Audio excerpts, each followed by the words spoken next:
It's Georgie at Breakfast on BBC Radio York. It's 10 to 8, and a holiday centre in the Yorkshire Dales has been helping homeless people during the last year, and they've been making a real difference to their lives. Simon Eastwood runs the Jonas Centre in Laban. Simon, really good to have you on the show. Welcome.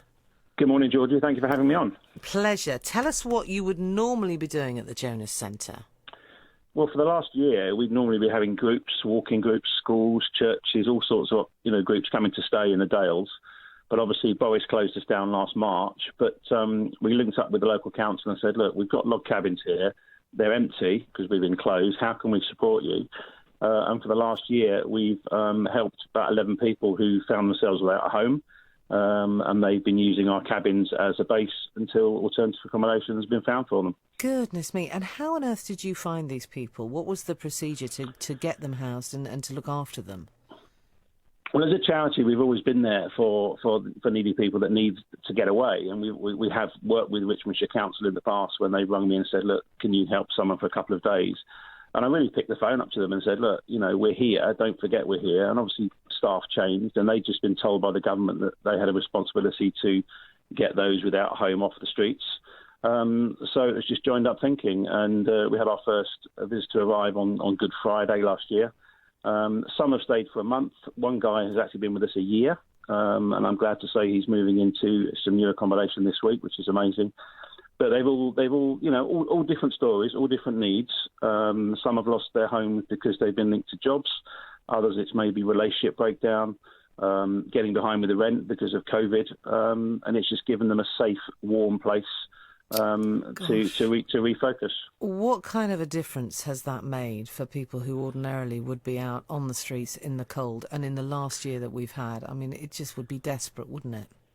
It is, and I had some amazing comments back from the guys who've now moved on, just saying it saved their life. Some of them have said just having somewhere to take stock and regroup and work out their next step. There's been some amazing testimonies. We had one young lady, sadly, who was 3 months pregnant, who came to us. I'm glad to say now she's fit and well. She's got her own place. But yeah, all the feedback we've had has been very positive.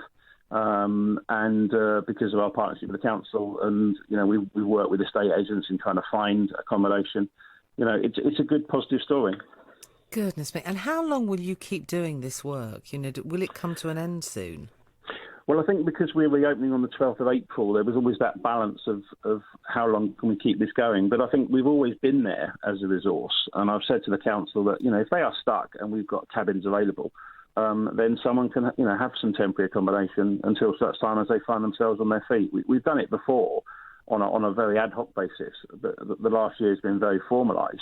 But as a charity, I think we've learned so many different things over the last year about how we operate and what the needs are in the community. And going forward, it may be that we need to try and see how we can support this on an ongoing basis. And the council are aware of that. But I think it's just given them that temporary stopgap to support them while they're getting properties ready. But, as a charity, we've been going 25 years this year. We provide for all sorts of people coming away to the Dales for respite. We work with carers, mental health charities. And I think our call and our services is going to be increased over the coming months. I was going to ask, in terms of being a charity, and we hear so many charities struggling to fundraise during a pandemic, have you managed to keep going during the pandemic so that you can finance people for this last year?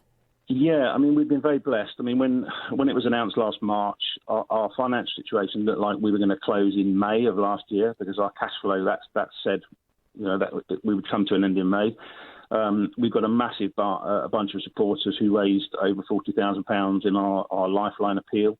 Our annual appeals just brought in another 18, which has kept us going. But we lost 160,000 overnight. And if it hadn't been for government support, job retention scheme, business grants, I think we would have gone under a long time ago. But at the moment, now we're looking to reopen. I think nothing is set in stone. But on paper at the moment, I think we've come through it. Over the years, we've come through foot and mouth. We've come through the 2009 recession. But I think this year has been the biggest challenge that us and other charities have faced. And I think everyone's had to dig deep and just rethink what they do and re-deliver maybe a different business model to make sure they can be sustainable. How stressful. 160k gone, just like that.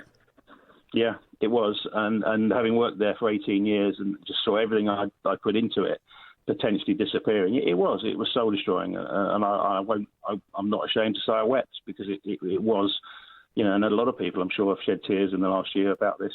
But it's a Christian charity. God is good. He got us through it. We've had a massive support from people. We've got lots of massive supporters down, links with our churches down in Surrey where we used to live. We're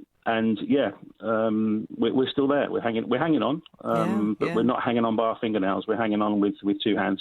The worry is that you've helped homeless people over the last year. Is there anybody that's with you that will have to go back on the streets, Simon? No, that is the good thing. As I said, we've worked with the council. We've also got so many networks around Wensleydale who have offered us furniture. So a couple of the guys have been rehoused, but they've gone into completely empty properties. So the guy this week, we managed to source him sofas, tables and chairs, you name it, everything you need to go into a house. These guys that we've put back into properties haven't gone and sat on a wooden box. They've had furniture. But no, none of them have gone back on the street. They've all gone back to accommodation that is safe and warm. Fantastic. Simon, thank you for your time this morning. Lovely to talk to you.